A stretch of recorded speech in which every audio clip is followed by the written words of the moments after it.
Every minute of every day, the Cephal Group is working to make products that make a world of difference. To homeowners and business owners, to families and to communities. The Cephal Group is a multinational company with operations covering Eastern, Central and Southern Africa. The group is Africa's largest producer of steel roofing and sheeting and the first producer of aluminium zinc-coated steel on the continent. With over 36 businesses and insights gathered over 50 years, the Cephal Group has remained at the forefront in providing products that lead the industry. The group opened its first manufacturing facility in Mombasa, Kenya in 1962 and has grown steadily, now operating in 12 countries, using the world's leading aluminium zinc metal coating technology and state-of-the-art color coating processes to produce the coil used by its roofing operations. The outputs of more than 30 roof manufacturing operations make the Cephal Group the largest producer of metal roof sheeting in Africa. A full range of associated products are also available to provide a complete solution from one trusted source. The group is founded on a bold vision: to make a world of difference. The Cephal Group roofing operations strive to provide customers with the best metal products they can afford, suiting all applications, from residential homes to offices, commercial and industrial applications. Steel sheeting is roll-formed in factories or on-site in various profiles and finishes and supplied complete with accessories for a complete roofing solution. At the group's metal coating plants, steel is coated to give it a longer lifespan. The Cephal Group was the first producer of aluminium zinc-coated steel in Africa, the world's most advanced coating alloy to deliver an extended service life to steel. Metal-coated steel is sold under the brand name Zincal. Color-coated Zincal is sold under the brand names Color Plus, Optima and Optima Plus in an array of popular colors that are both durable and beautiful. To complement its roofing brands, specialist products have been developed by the Cephal Group, such as the fixed-tight fastener products, steel pipes and hollow sections, and other value-added accessories for the building industry. The Cephal Group lays great store on being a socially responsible corporate citizen. Its focus is primarily on the communities in which it operates, particularly those who are most affected by poverty and social disadvantage. The group also supports innovators who serve as role models for community upliftment. Steel is uniquely placed to help communities across Africa meet the challenges of development in a sustainable, responsible manner. And at the end of its life, steel is 100% recyclable, helping minimize the impact of the built environment on our precious planet. The Cephal Group is committed to finding solutions today for a better tomorrow and to making a world of difference.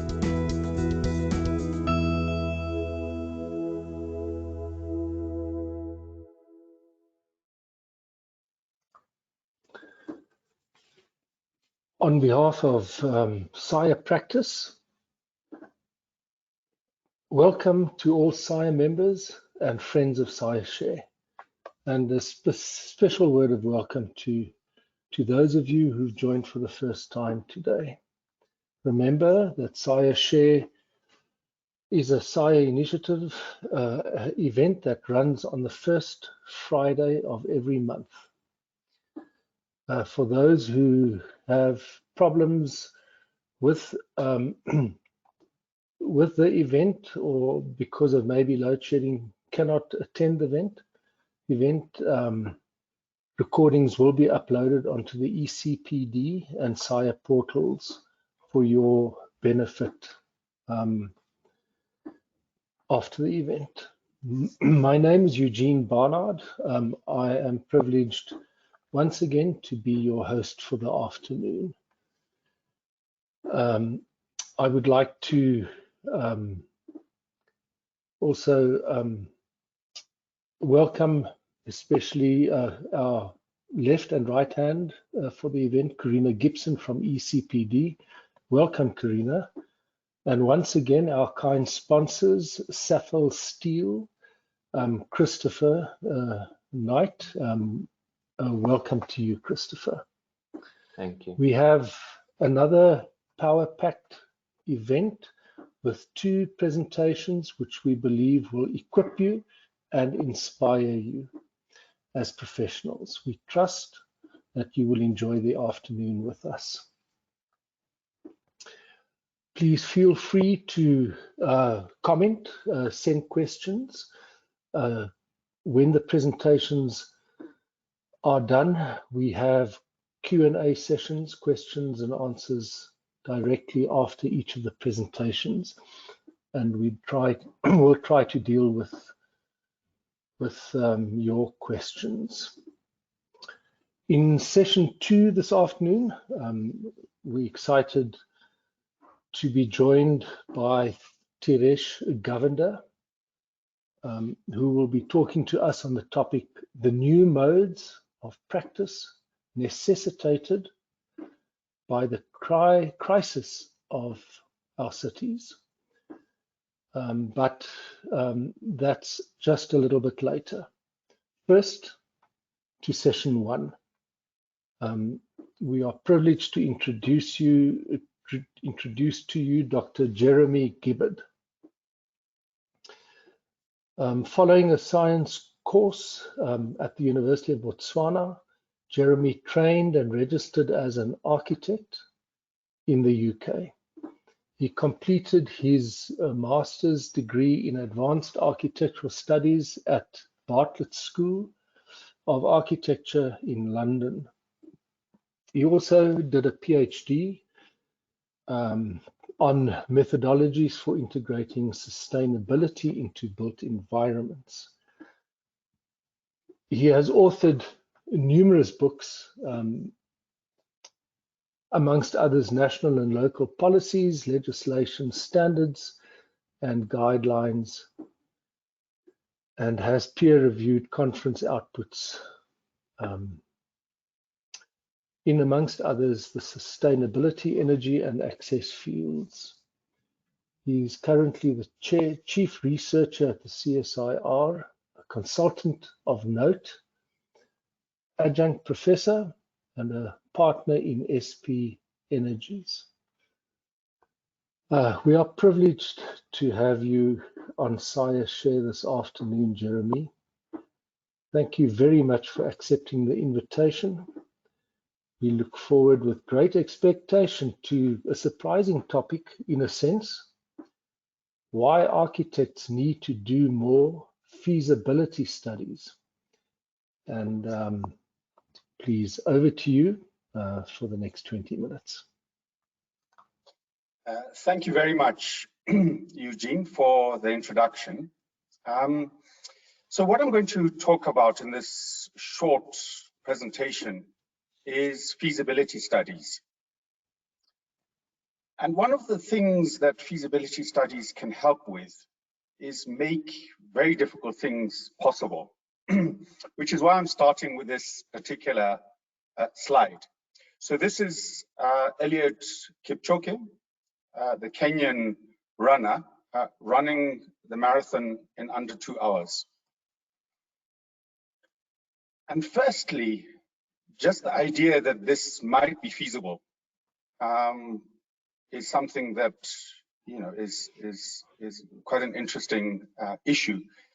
But from that point, also the amount of studies, preparation to actually make it work is also very interesting. So just the studies that went into the selection of the track, the design of shoes, the selection of pace setters, the formation around him. So they had 42 pace setters that kept up with him on the 2 hours, and right down to the design of the rig on the car with the laser pointer that showed exactly where Eliud Kipchoge had to be at any point over those 2 hours in order to achieve this, you know, the the 2-hour record. And really what I want to talk about this afternoon is how we can use feasibility studies to make practice more efficient, more effective. And really the kind of idea is that a feasibility study is almost like that laser mark on the ground, that once we've got a design, once we've defined what we're going to achieve, we can use it to really drive a very efficient, smooth process and achieve very good projects on budget and within the schedules. So what I'm going to do is talk through the following things. First of all, what is a feasibility study? The structure of feasibility studies. Why do feasibility studies? And then give some examples. I'm not going to try and give you a full course on feasibility studies, but what I want to try and do is emphasize more some of the aspects and why it's important, and give some kind of personal examples as well. So first of all, a feasibility study is a preliminary exploration. So it's an exploration into projects to really understand what are the merits, what are the viability of a project. Ideally, feasibility studies are independent. There's no commitment to doing the project, so the people doing the feasibility studies need to look at it in a very independent, objective manner, and look at the economic aspects, the technical aspects, the legal aspects in a very balanced manner, so that they have a very objective report. The third thing is that feasibility studies are the basis for decisions. And if we think about our clients, there may be a board, a developer, it's very useful for them to have a concise document, a very detailed, concise document that sets out the project, what it's going to achieve, and includes sufficient information for them to make a good decision, whether to proceed or whether to stop with a project. The other aspect of a feasibility study that's very useful, particularly for architects, is that it gives the opportunities to ask probing questions of your client. So you can use a feasibility study to really develop the brief, look at underlying assumptions, look at the budget, and develop really a very tight, detailed brief. And many projects don't have good briefs, and that's why often you get problems with clients down the line. So you can develop a very good brief using feasibility studies. The second thing is that it gives you the opportunity and the space to really understand your site. You can do a very detailed analysis of the site, look at the constraints, look at the opportunities, look at ground conditions, neighbors around the site, and again, hopefully avoid a lot of the major issues that lead to problems down the line once you're even potentially on site, like ground conditions. The third one is it gives you a bit of space to generate and test opportunities. So you can look at a whole range of different layouts, you can look at different sites, and all of that can be hugely beneficial for your client, because out of that process, often some very good thinking and ideas come. So it gives you the opportunity to generate and test ideas. So the general structure of feasibility studies differs depending on your client, depending on the particular site, the building type, but generally they'll start with some sort of an executive summary that will have the kind of main findings, the main recommendations. The body of the report will then introduce the project in some detail. There'll be an evaluation of different options that were looked at and why some were discarded and why some were developed further. And then there'll be the detailed feasibility studies. So these feasibility studies might look at the financial feasibility, so it'll include the costing, the legal feasibility, so look at ownership, look at regulations, technical feasibility, etc. So it'll look at the detail of the project. Then there'll be a conclusion and recommendations, and with appendices, if they're specialist studies, if they're designs, you may attach those as appendices so that your client and the full team have all of the different studies and material. So just to summarize, why do feasibility studies? Understand the client, develop a very good tight brief, which can be agreed formally with your client, and really used to tie down the project very clearly. You can use it to understand the site, the building type. So if it's a new building type or there are changes in the building type, you can use the feasibility study to really look at performance benchmarks, particular regulations, standards, etc., that relate to that building type. You can use it to explore options, alternatives, and identify the most optimum, the best solutions. Use the feasibility to develop designs, establish the costs of a project, and use it also to carry out specialist studies. So some specialist studies, like geological studies, may take time. So it's a very good idea up front to do those studies, and also particularly things like geology have huge cost implications down the line. So you can get rid of a lot of the major risks in projects by doing them early and during the feasibility stage. Making sure that the project is actually feasible. And one of the things you can do, which is also very useful, is really start planning for the project itself. So it gives you the opportunity to assemble the right team, understand who you want on that team, and start developing detailed plans, detailed project process documentation, and really gives the opportunity to do a trial run.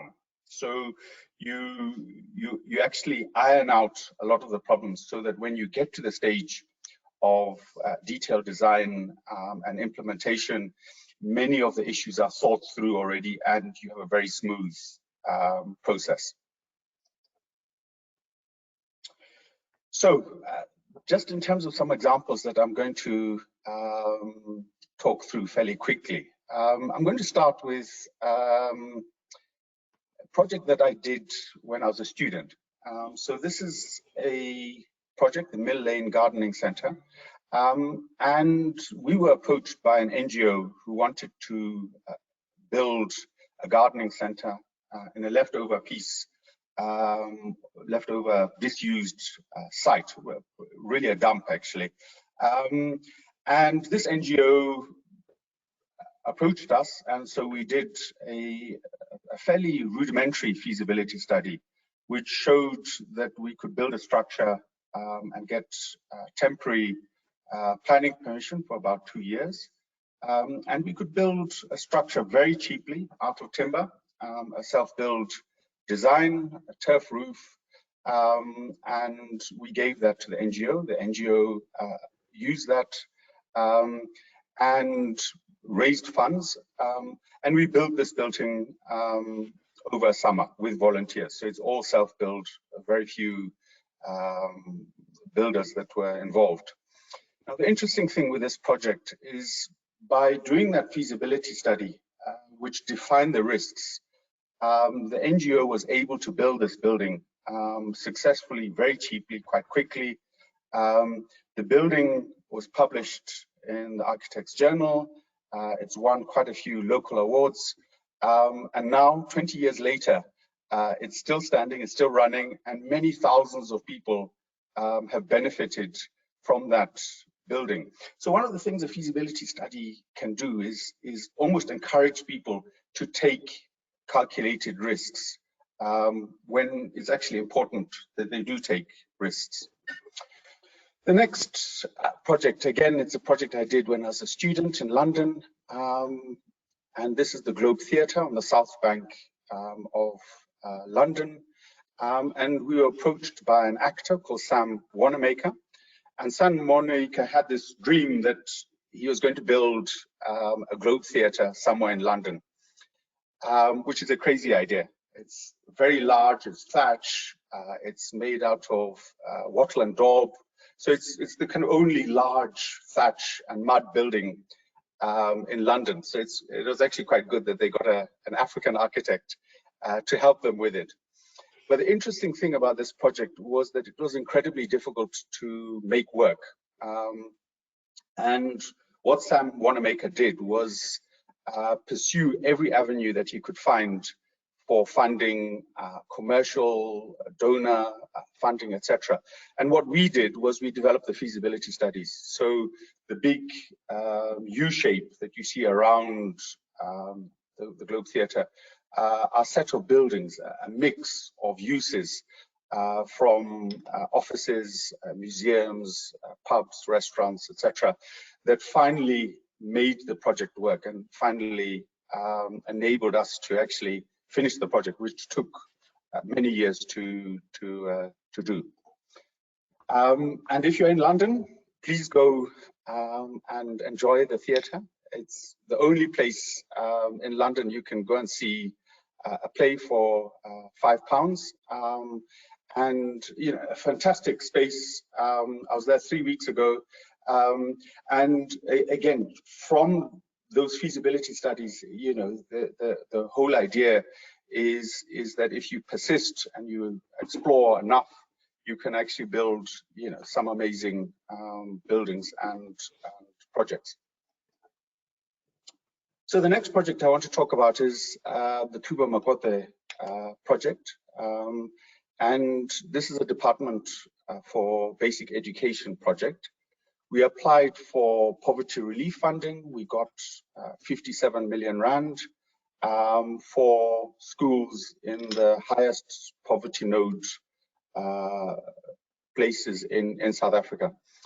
And our brief was very simple. It was build, you know, good educational buildings, school buildings, but at the same time create very significant social and economic impacts around the school sites.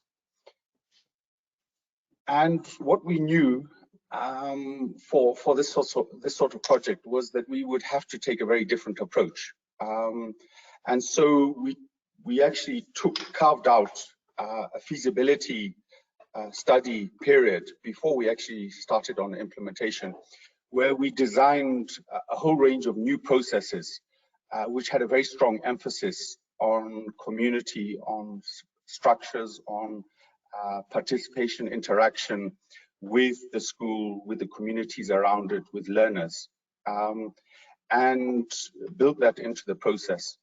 And what is interesting about the process is that actually took up most of the time at the beginning of the project. Later on, once we had got briefs and designs, we then went into the process of detailed design, construction, etc. We then went back towards the end at handover stage to handing that over and making sure that the facilities, you know, could be run by communities, etc. And what is interesting about this process is that we got huge diversity of projects that responded to local requirements, local needs. So we got vegetable gardens, workshops, kitchens, halls, huge range of different approaches that were then incorporated into the school and built. The very nice thing about this project is that if you go back, a significant number of those projects are still going because of the efforts that we put into that feasibility study and the preparation to do the project in a particular way. So this is one of the projects. And here you can see the kind of diversity of responses that we developed. Some used earth construction, there's rainwater harvesting, a whole range of kind of new technologies and different approaches to designing schools. The next project I want to talk about is the Department for Environment.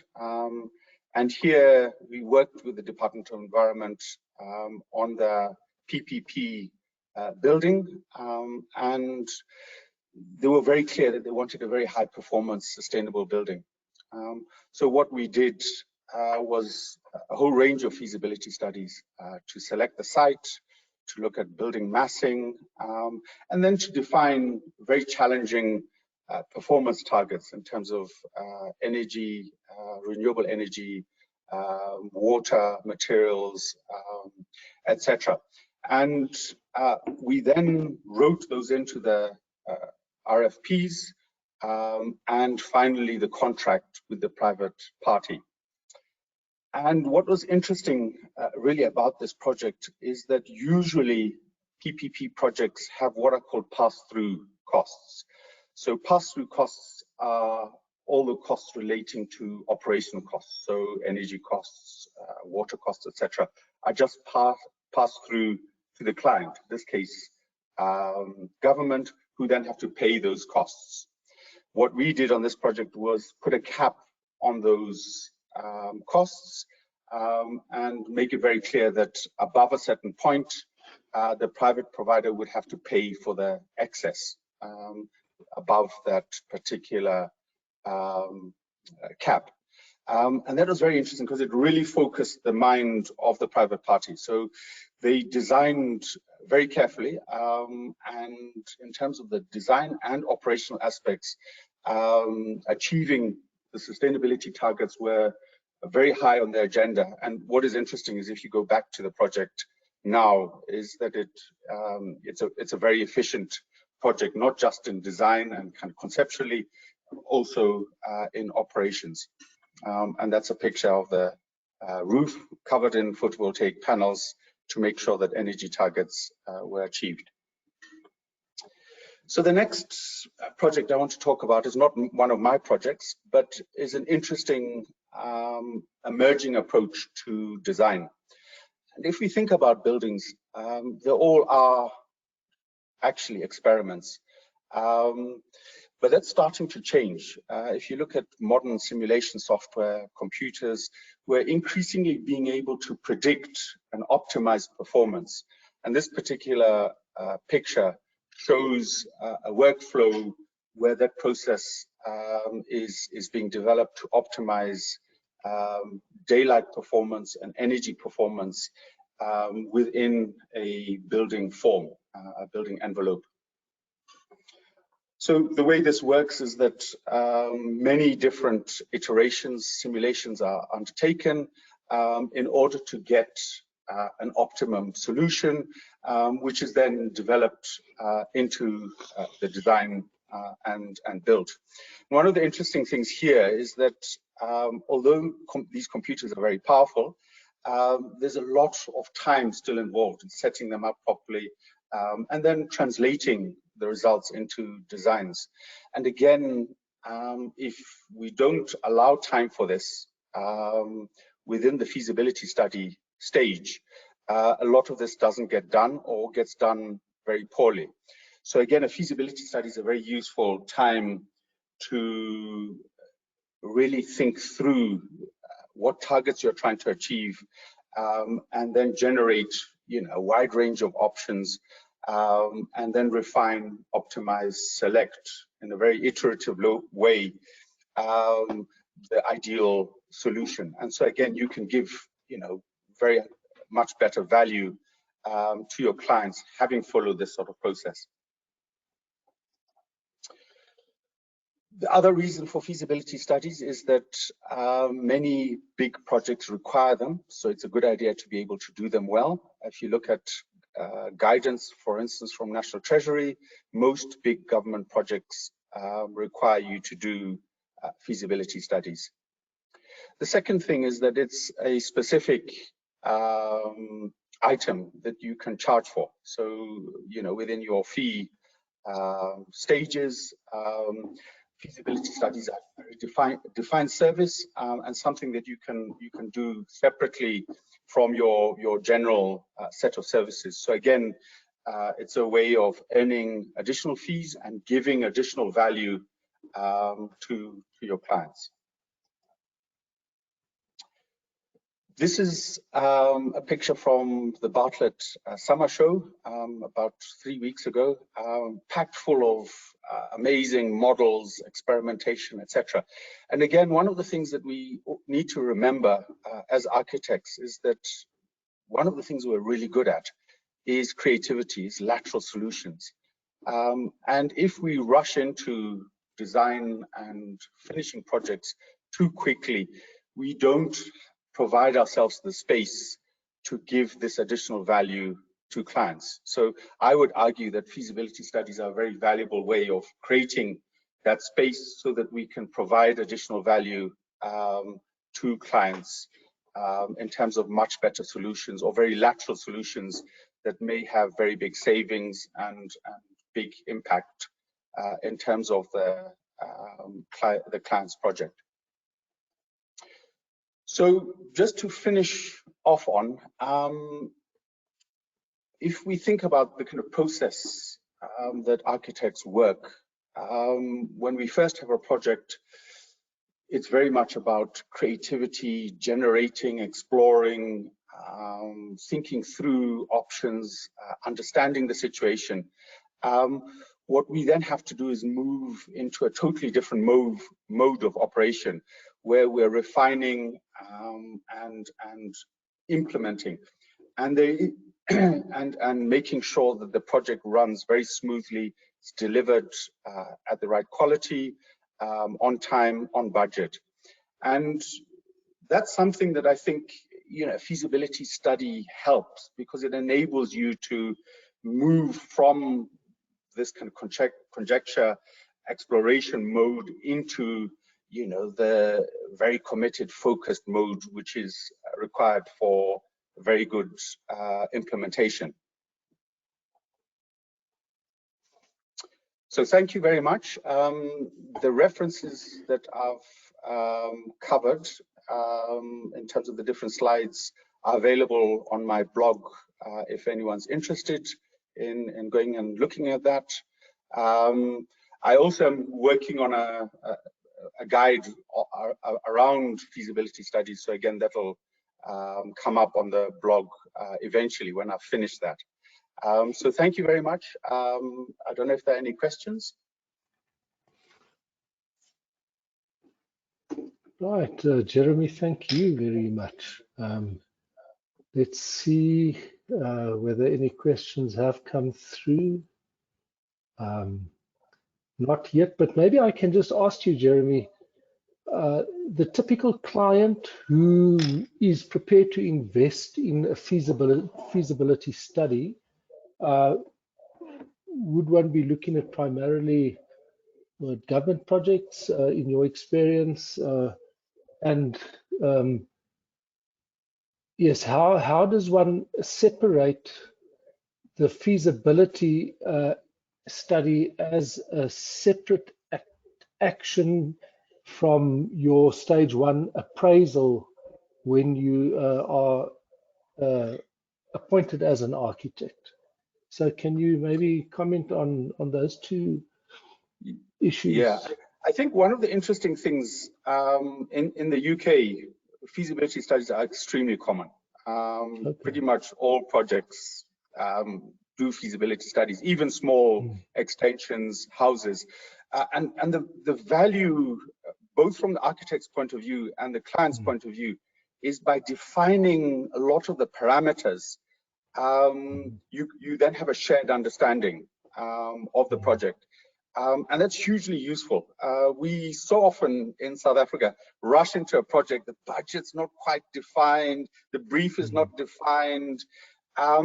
And what, unsurprisingly, that leads to is conflict, is deadlines not being achieved, is budgets being blown. And just having that small step early in the process where you tie everything down, you can be clear with your client, you can basically reduce the risks hugely. So my view is that even on a very small project, you know, a small, and feasibility studies can be very small. They can be, you know, 10 pages. They don't have to be these enormous documents. It's about setting out very explicitly. So again, all the parties can read what's in the study and have a shared understanding. If there's a risk, that's fine. You know, we'll take it on board. So, I mean, my point is that I think probably all projects should do some level of feasibility. Okay. Particularly government, where maybe there isn't quite the same level of intensity that's done before you get to the client. I think some of the big commercial developers do the feasibilities internally. But if you think that there is, you know, a bit of uncertainty, suggest it and define it as a fairly tight project. It doesn't have to cost much. And the value you give with those hours, with that feasibility study, I would argue is some of the most valuable time you can give to a client.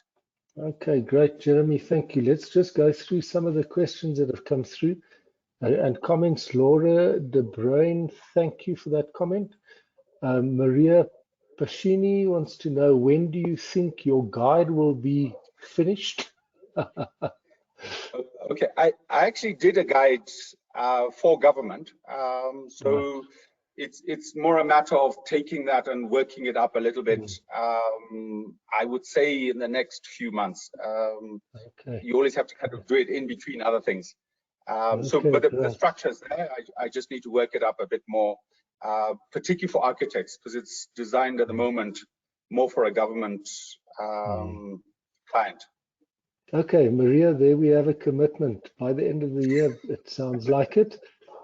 Dimitar, thank you for your compliment, Jeremy. Thanking you. Floris Slabbert wants to obviously know, as all of us do, what fee structure do you use as an architect to compile such a study? How long is a piece of string, eh? How do you go about that? It is that, and it's I mean, the easiest way to do it is do it as an hourly rate. So work out how many hours it'll take you. What I would always recommend is that you also include some time, particularly for a QS, but also if you're doing any specialist studies. So if you're looking at geology, or you're looking at any other aspects, include time for that, so that you have a very nice comprehensive study that really ties down a lot of the issues.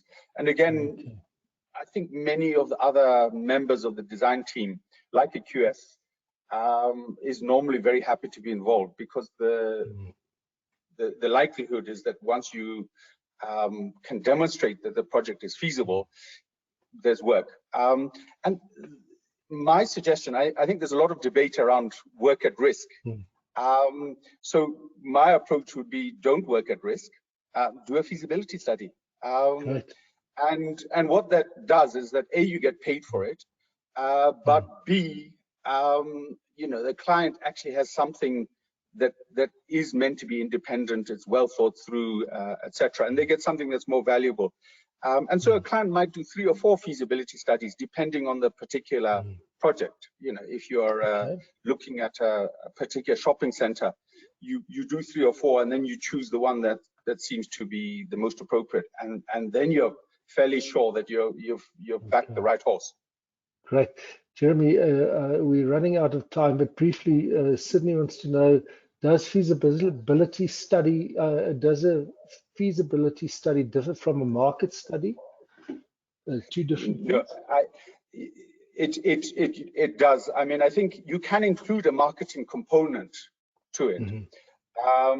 But generally what you do is a feasibility study would generally be led, architectural feasibility studies would be led by the architect. And if there's a concern about, is there the market, what will people pay in terms of rent, etc., you then, you know, might include a specialist that slots that component into your study. And then you get a very nice comprehensive package for your client. Okay, and then Dimitar again says, I'm a young architect. I've worked for some practices and no one has ever done feasibility studies. How do I begin? How do we begin? I mean, I think the first thing to do is to understand what a feasibility study is. So hopefully this is an introduction. There's reading that you can do. Hopefully my short guide comes out and you can use that. But really it's a synopsis. And I think the thing to do is to do one and, you know, just get into the process. So choose a small project and do it. And fairly soon you'll refine the process, but there's some basic principles, but they will also vary between different projects. Okay, Jeremy, I conclude with a statement that comes from one of the questions. The new word for risk work, feasibility study, and get paid for it. So, Jeremy, thank you very much. It's been great listening to you, and thank you for the interaction, and thank you to the attendees for their questions. We then are going to move on to just a short slot from our sponsors. So the Cephal Group is going to engage with us just briefly, and please, there's an exciting possibility of walking home with a drone over the weekend or next week, but we'll have more about that after the second presentation. But Christopher, once again, thank you, and it's your opportunity to earn your points. Thank you very much, Eugene. Good afternoon, everybody. Thank you very much for spending the time to collaborate this afternoon. My name is Christopher Knight from Cephal Steel, and we're the only coil coating manufacturer of the AZ technology within Africa. But I won't really harp on that. In terms of the offerings in the market, we like to pride ourselves on the technical know-how in the market, and we are there for assistance. Obviously mentioning now with regards to feasibilities with Jeremy, we do offer the option of doing a provisional warranty to ensure you specifying the correct coated mass in terms of your material for your project. So if we look into the microenvironments as well as your design criteria to give you the right advice, and then you may be able to utilize a lower coated mass and still get the longevity required for a certain project. But I'd like to play you a video now of who we are, and please, if you have any questions, just forward them on to myself. I am the National Technical Marketing Officer for Cephal Steel. Thank you, enjoy. Sorry, and also I'd like to wish all the ladies a happy Women's Day for next week. Have a great one.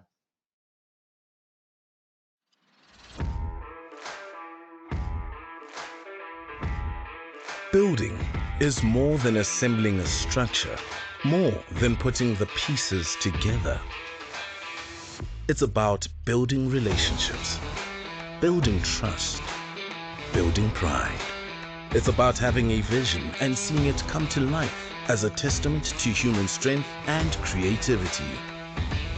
That's why we do what we do, driven by passion and powered by state-of-the-art technology. Cephal Steel is an African thought leader in world-class building solutions that offer long-term sustainability. We are the only producer of aluminium zinc-coated products in South Africa, and each product in our range is made with pride and care. Our pre-painted color-coated steel sheets are lightweight, fire-resistant, weatherproof, eco-friendly, and energy-reflective. They are easy to install and highly durable, not to mention beautiful to look at. We also manufacture pre-painted coils, international quality, produced locally. At Cephal Steel, quality assurance is a key priority. We demand extensive quality checks during manufacture, which is why we have confidence in our product warranty. Beyond our product offering, our services also include training, technical support during the building process, and expert knowledge resources. That's because we love being part of the journey, every step of the way. Cephal Steel, building Africa together and building it with pride.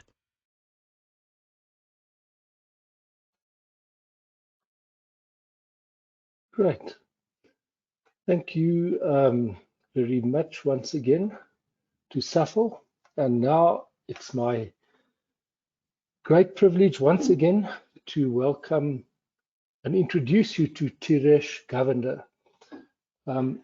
Tiresh Govender is a practicing architect and researcher in Johannesburg. And Tiresh, I like very much the emotive words in the script that I'm about to refer to. You are strangely obsessed by the city and its workings. You focus on the role of architecture and urban design in bringing about necessary transformation to some of our most wicked challenges. Your work is pragmatic, theoretically grounded, and highly innovative. You accomplish all you do through your practice that you direct, urban works, architecture, and urbanism, and a design research unit at the University of Johannesburg.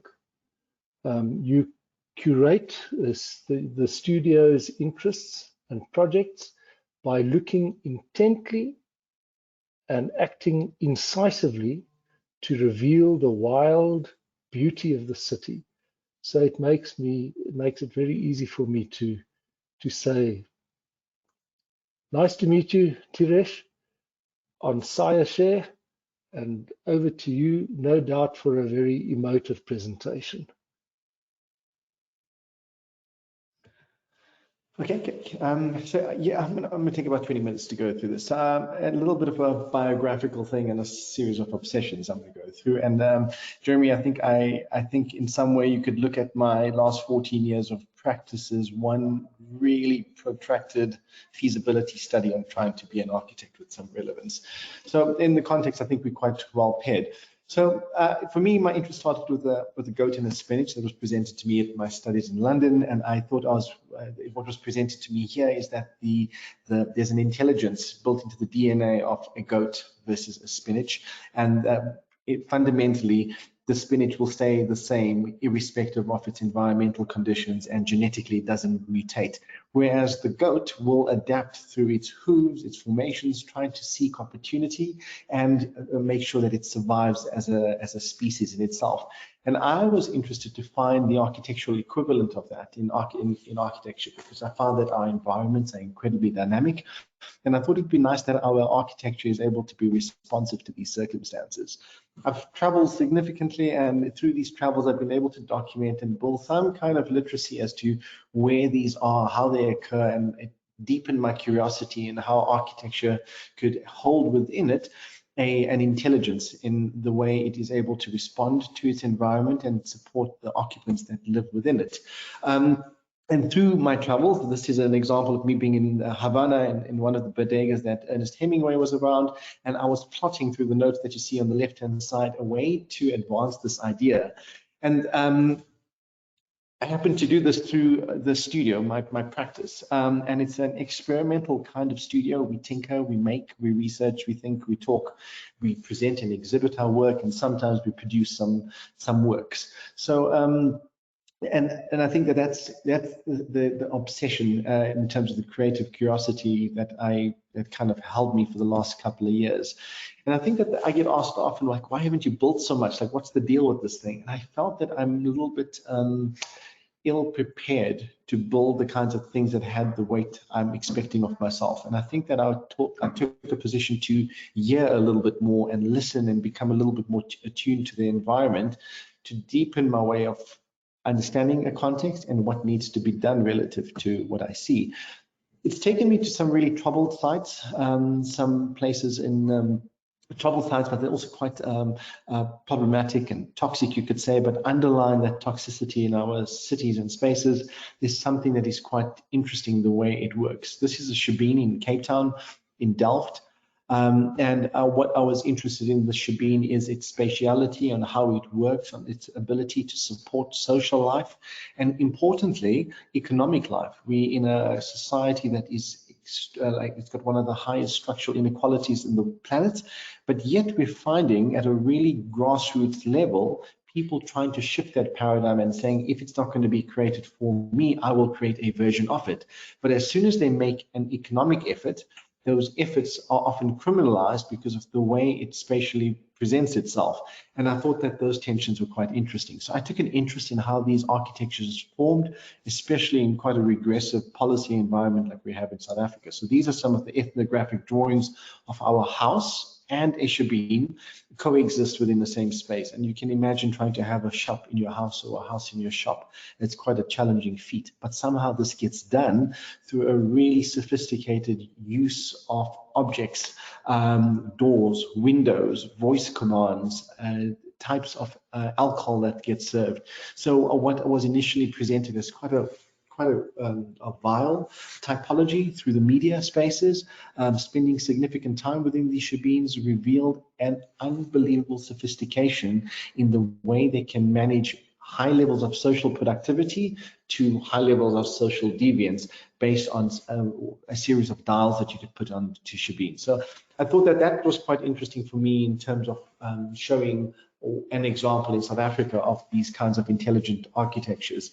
Now, that shebeen was an important milestone for me in my thinking about some of the more challenging typologies we have in South Africa. Now, that shebeen, as problematic as we may deem it right now, may not be that in many years to come. The example I'm showing you here is a Munich beer hall in the left-hand side about 400 years ago. Those were toxic dens of social ill, but 400 years later, they become spaces that are a lot more tempered and acceptable societally. So I am interested in what typologies that, even though they're quite problematic, that we could just incubate for a moment and just allow it to follow its process and to see what comes out of it over time.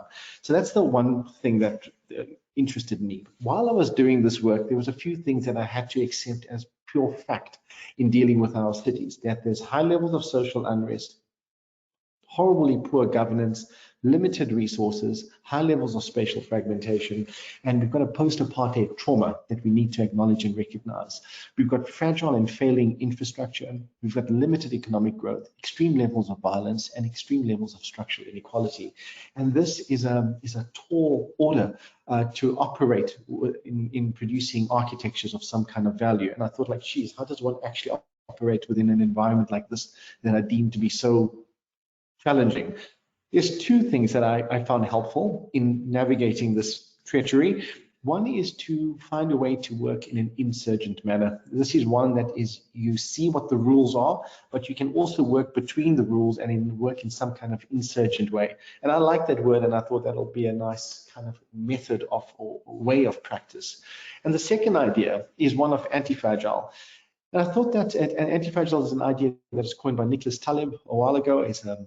As an economist and mathematician. He's basically saying that there's certain systems, because they are being hit with increased shocks and pressure, they don't collapse to it, they don't retreat to its normal status, but they actually grow and they work even better because of their pressures.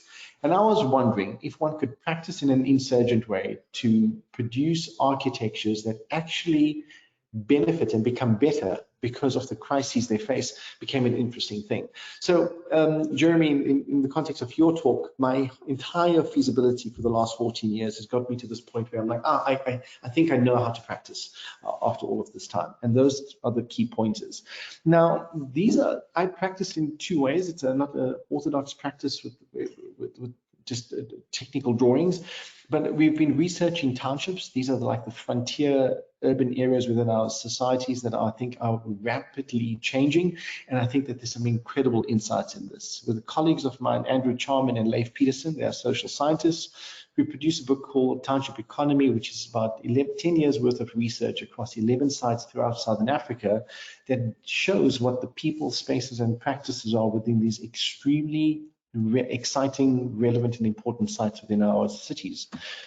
And that's the kind of areas that we looked at. The second thing that I involved myself with is teaching in the academy. I've been running a studio called Rogue Economies, which is looking at the undercurrents that are shaping our cities. So that may be criminality, any sort of clandestine activities that play out, some like human trafficking, illegal occupations. I think that those are some of the more extreme ways that our cities are being produced while we think about the plans, the formal ways of the way capital will be organized. So I think that there's some kind of more toxic ways that our cities are being made, and I want to understand them and see how we can respond more productively to it. And through that, a series of methods have been developed on how to read sites, situations, and how to respond to them. And I take an interest in showing time. I like everyday items of passages, doors, lifts, this is escalators. How do they work? What's their spatial relations, contact times that you have, and the patterns that you may find in here. I also take an interest with policy and how policy affects our spatial systems. The drawing on the left-hand side is 14 sections that's taken through a commuter bus that leaves Park Station in Johannesburg. Those 14 sections reveal some of the crevices and cavities within a commuter bus that has been used to move cargo. This is often illicit cargo between South Africa and Zimbabwe, and to create a really profound but untraceable trading route between Johannesburg and Zimbabwe. This drawing is interesting just to talk to you about the kinds of interests I take in within cities. This is at traffic lights. You find in Johannesburg especially that you'll be stopped and a guy would come to you and wash your window screen, and then he'd leave, and then I like to give a word to this thing, so we call this thing an assault economy. It's a transaction that you didn't ask for, but you are left 5 rand poorer or with an immense amount of guilt in encountering these things. But these are unwarranted kinds of transactions we have in our cities. They mean something, and I think that we need to respond to them spatially somehow. Now, there's a few messages from the field that I'm interested in. So through the research work that we do, we find that there's infrastructures that we have, the plot, the road, the sidewalk, the traffic light. All of these things has quite the normative use, but depending how they are arranged to each other, they could enable an extraordinary amount of other uses that exceed our imagination. This is a little plot that we've looked at in Windhoek in Namibia, in a township called Katatura, where those red pieces are the shebeens that are not so productive, but what they've done is that shebeens have produced an extraordinary amount of activation within that little cluster, and that was quite profound. Now, we often talk about, when I talk about the profoundness of this, what I am interested in is about this idea of economic inclusion. This is a high street in Katatura, and what you're seeing here is about 6 orders of architectural investment that any individual can respond to on that high street. So it's the same high street, irrespective of whether I'm able to earn 100 Rand a week or 100,000 Rand a week. I participate in the street based on my resources and my capacity. So from a little shed, a gazebo, a shack, an informal settlement, to occupying my entire yard. That for me was one of the best examples of what I would imagine economic inclusion to be within our commons. And then these are some of the studies that we looked at where we often get quite upset as architects about building bylaws and how these bylaws are infringed upon. And I think that in the context of extreme pressure and trying to meet the kind of social injustices that have been at play for the last many years, we need to be a little bit more careful in how we look at these bylaws. So this little bit body of work was looking at the kinds of infringements that play out within typical houses in townships and the radical adjustments that people have been making through a series of investments. These things contravene all sorts of bylaws, but they're deemed criminal. Yet I'd like to argue that they need to be a little bit more discerning with this. Not every infringement is a crime. Some of them are because of health and safety issues, but some of them need to be relaxed in order to give people a fair chance in life. And I think that this is a conversation for a whole other another talk. But I think that what we're trying to do is demonstrate what is forgivable infringements and some are unforgivable infringements. And I think we need to discern between the two. Through allowing certain things to play out, you'll find that people would be able to make high streets in very extraordinary ways that we wouldn't be able to plan as planners and architects and urban designers. So we do get excited about how we could enable the dormant capacity of individuals to shape cities on their behalf through their resources and capacity. So this is an example of how houses transform to make a high street. Now, these are examples of the immigrant traders within Johannesburg. You'll notice that the volume of goods that are moving through our city in Johannesburg is extreme, so much so that the guy on the left doesn't have time to unpack his goods to show it on a display front because people buy it based on a sample he sees and they take an entire box. So that volume is extraordinary. There's a immigrant community operating within our cities in the most exciting manner possible, and they work based on ethnic kind of clusters and arrangements and economic interest and typologies based on the similar types of goods. They work in clusters, they occupy buildings that are convenient to what their goods and cultural dynamics are, and they reappropriate existing buildings to put an intense trading density within our buildings. You'll find some shops, some office buildings having 87 shops, 100 shops, 250 shops. One building had 356 shops in that. To give you an idea, a big mall in Johannesburg here has about 400 shops within it. Now, that's an extreme reimagination of what our buildings are that were offices, but they are now trading spaces. So I get quite excited about it, and more excitingly for me is how is it being made? So we studied the kinds of micro architectures that have been produced in these buildings. So the little corners that have been made, how a shelf is being produced, how a column, this here is a column, how that column gets used as a piece of real estate. And you find that there's an example here where people don't sell retail space per square meter, but it's also the surface, the vertical surface that I can sell you literally just the front of my door and charge you 2,000 Rand rent a month. Now that is extreme real estate innovation that's playing out. So these are a series of typologies that have come up and that are producing what I talked about initially with the goat, this kind of intelligent architectures that are playing out in kind of extraordinary ways. And as an architect, my role in this early years have been about trying to observe them, learn from them, and see how they could be deployed in more productive ways. So that's some of the kind of conduit that leaves from Johannesburg throughout our city, creating that 65 city blocks that I showed you as some kind of phantom city, because those goods and services do not relate to the immediate context. It actually goes and supports the other parts of the SADC region. Those routes are being made through all sorts of illicit kinds of engagements using that commuter freight bus that I just showed you. And you'll find that there's a series of bandits on this route that charge you some kind of tax. And those bandits happen to be the Gauteng Traffic Police and the Joburg Metropolitan Police Department and the Tshwane Police Department, because these trucks are overloaded. And often you'll find that there's all sorts of kind of bribery and corruption that's playing out. So that's an example of that bus that I just showed you.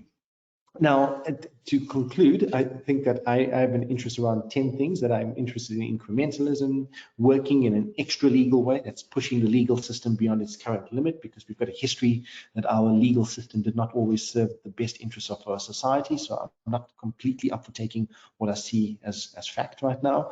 I'm interested in calibrated investments in our architectures. I like a handmade urbanism. I'm interested making responses that are customized, understanding social infrastructure, that's the soft stuff, behind how our cities are being made.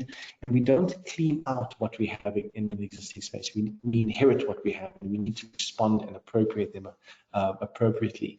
Being transformative is critical, that we have to be working towards the things that need change within our societies and cities, and we've got to do that with a really strong motive.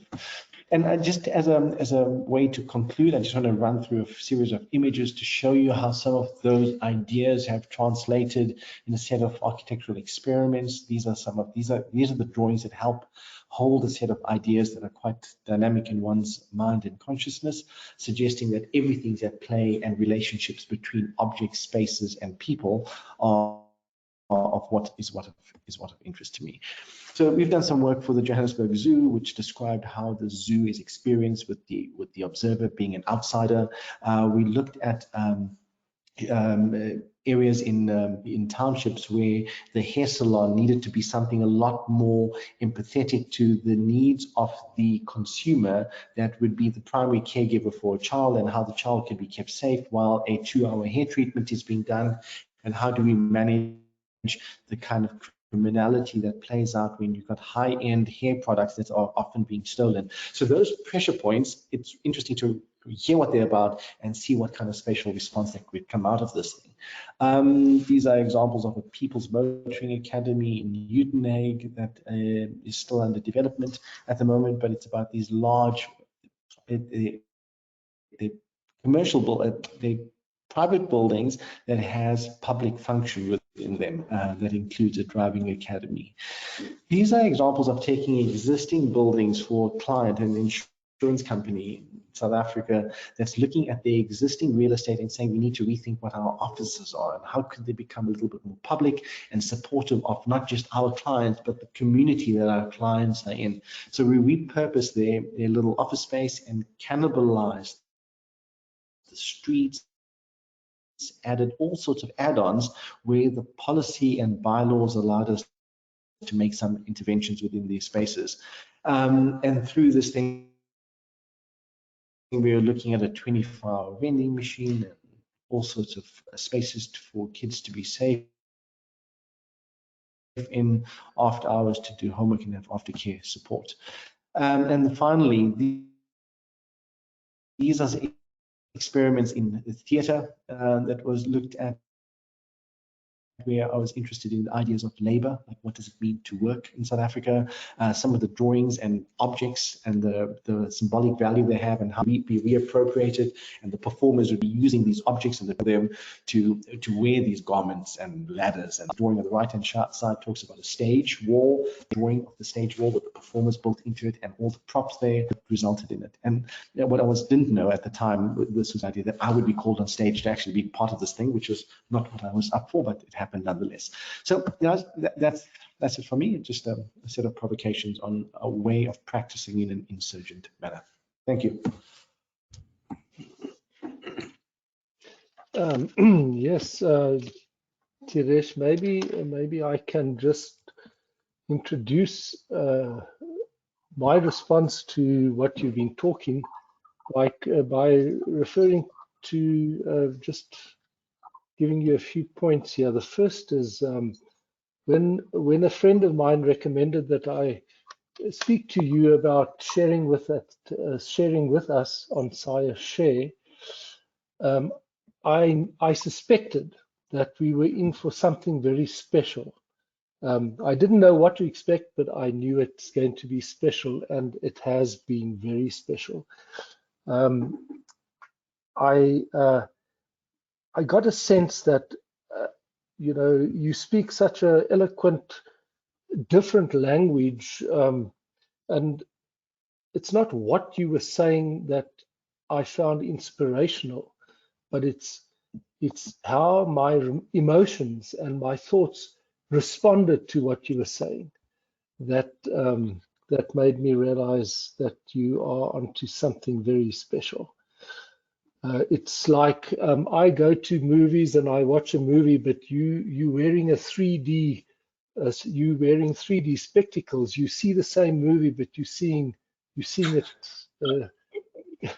in depth. So let's have a look at some of the responses that may have come through. Hi Tiresh, in your view, has academia managed to unpack the DNA of townships, Kazi, economy and lifestyle? I understand a school of thought which suggests that these neighborhoods are predominantly a mindset, state of mind, more than anything that academia has come up with over the time. Any response from you, Tiresh, to that? No, I mean, it's going to be ambitious for academia to resolve it. I think academia, the best they can do is help understand it, contribute to knowledge production and sharing. I think we're a little bit behind on that, to be honest. It's a really broad statement. I think that the township, and it's not to defend the university, but I think that that environment is so vast, so dynamic. I don't think we have the resources and capacity to look at it at scale. But I think it'll be really nice that each city had a department and a university that was probing actively the intel that is coming out there. But right now, the township effort it's become very popular over the last few years, but it's too late and too much is happening. So unfortunately, I think we're lagging behind in our understanding. Okay, great. Sudhi Ramnot says, very interesting, well done. Nadine Naidu says, how do you fund this hobby, this fascination? It's more than a hobby, it's a livelihood for me. I have to argue to a series of funders that the IP and the research that is produced has commercial value. So I put a fee proposal in for a lot of these things, and I've got a track record of saying how that intel can be monetized for their own interests. And and what's nice is there's no risk work in any of this work. So it's a funny kind of way of working. It's taken about 14 years to do, but that's what it is. So Nadine, we do get, it's often about relationships and people kind of come to you to ask you for this work to do. And what's nice is that the best clients are the ones that says, I have no idea what I need you for, but can I work with you on something? Because something will happen. And I really enjoy those briefs. Great, great. Gunther says, really inspirational. Paul Bosov says, a breath of fresh air. Thank you, Tiresh. And Turana Valley Pillay says, does Mr. Tiresh think that the sociology should be added to the architect's curriculum at university level? And I think in some universities it is actually, if I'm not mistaken. I know that we back in Port Elizabeth did a course in sociology as part. I don't know, does Wits and Johannesburg University have sociology as part of the curriculum? Tiresh? I don't think so, no. Okay, right, okay. Albertus Meyer says, very informative, thank you. Some criticism, one of your two slides unclear, sound problem. Unfortunately, I think it's ESCOM generated, Albertus. The internet is not always something that we control. Natalie says, good day. Is the research the inner city shops, informal shopping centers available to read, or has it been published? Tiresh, I seem to have lost you, but if you can still hear what I'm saying, there we are. Any publishing, any books or literature that's available? Yeah, you'll find it online on ResearchGate. A lot of that's published. The Township Economy book is available at Exclusive Books, at Loot. Yeah. Great, thank you. Henry Payne with another compliment. Thank you, Henry. Well done, Tiresh. Great ideas with some lovely drawings and explanations. Brent Barter says, I'm very much in favor of your ideas.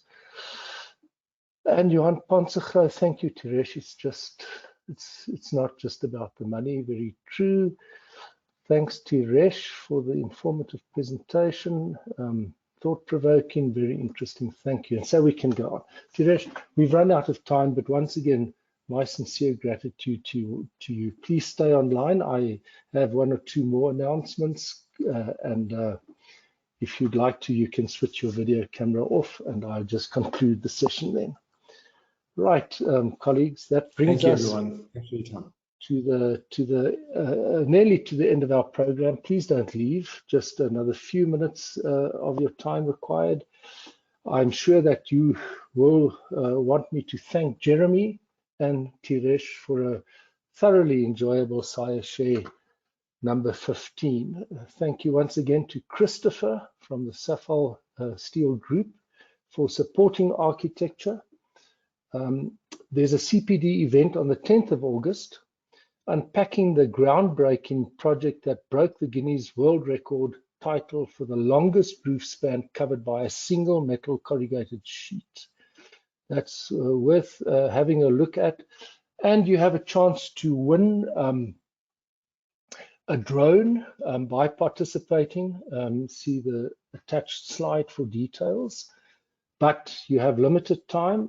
I think the competition closes on Sunday. Then thank you once again to all who attended. Your attendance and feedback makes the effort worth the while. If you have any comments and suggestions, please pop them into the comments question box for our consideration. Remember, 0.1 category 1 CPD point is available, but you have to attend the entire or 80% of the event. Our next session happens on the 2nd of September, once again at 2:30, and don't miss it. We have two excellent presentations waiting in the wings. The first one, Gerald Stein, he's going to be speaking on Le Corbusiers' regionalism. Now, Le Corbusier is not generally considered a regionalist. On the contrary, he's best known and often criticized for his statement that a house is a machine for living in, and for his clean slate approach to the design of cities. However, 3 unbuilt designs selected for this presentation reflect the most distinctive characteristics of critical regionalism. Right, Corina, we can move on to the next one. Francois Norkier, who's one of our practice committee members, and he's also director in Osmond Lang Architects, has a very, shall I say, well-developed understanding of mass timber structures and the technology behind that. And he will be doing a presentation on an architect's perspective, and I have no doubt that you will enjoy that as well. Right, when we meet on the 2nd of September, it's going to be spring. Spring will be in the air, and you might be tempted to go down to the beach for the first swim of the season. I leave you with a quote that I found inspirational, published in Daily Maverick just a week or 2 ago. You cannot swim for new horizons until you have the courage to lose sight of the shore. Once again, thank you for your attendance. Enjoy the weekend and hope to see you on the 2nd of September again. Keep well.